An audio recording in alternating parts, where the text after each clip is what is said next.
Swimming. Taking a swimming? Yeah. Nahingaw po. Carabao is taking a bath. Nahingaw po yung kalabaw dyan sa water. Siyempre, kaya niya. Nawala ka rin. Yan nga eh. Lumublob siya eh. Babae daw, lalaki. Good boy. Sinabi ko na good boy. Kaya boy siya. Ayaw niya umala. Bakit ayaw niya po? Ay, naiinitan siya eh. Gusto niya mga pang mag-swimming. Tama na. Hayaan mo muna.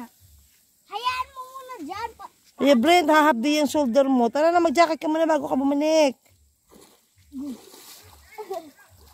Tari na. Let's go na, magti-10 na. Paano nakaano yung karabaw? Nakatayo. Let's go na, let's go na. 10 na yata, 10 o'clock na. Mainit na. Let's go back to the house. Let's go back to the house.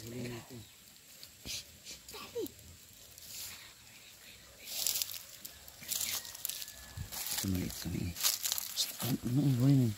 Tagumpay na blue. Ulihin. Ate, huwag patunogin. Hindi makakahuli ng ano. Tara, tingin tayo.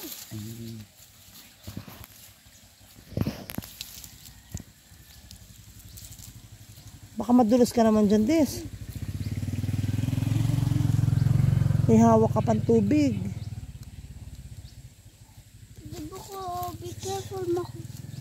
Yan, red dragonfly. Pahawakan mo muna kay Brent ang hawak mo.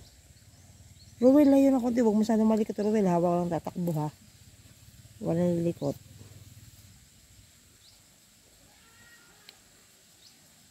Mahirap. Yaan mo na.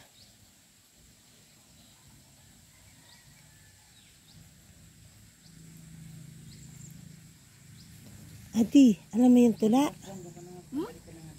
Tutubi, sa gitna ng parang, huwag kang pahuhuli sa batang matapang. Ikaw naman bata, huwag mong huhulihin ang mga tutubi, kaibigan natin. Tutubi. Dragonfly. Oh, yan ang may memorize yung tula sa school.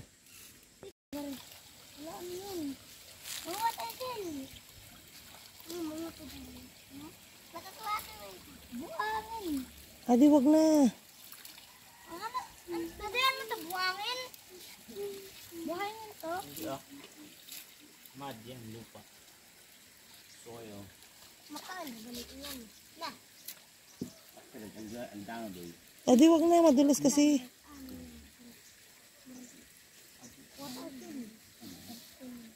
Adi, baka mahulog ka dyan. Si Adi. Madulas dyan, please. Uy, naigad ito. Manghuli ka, mangawil ka na.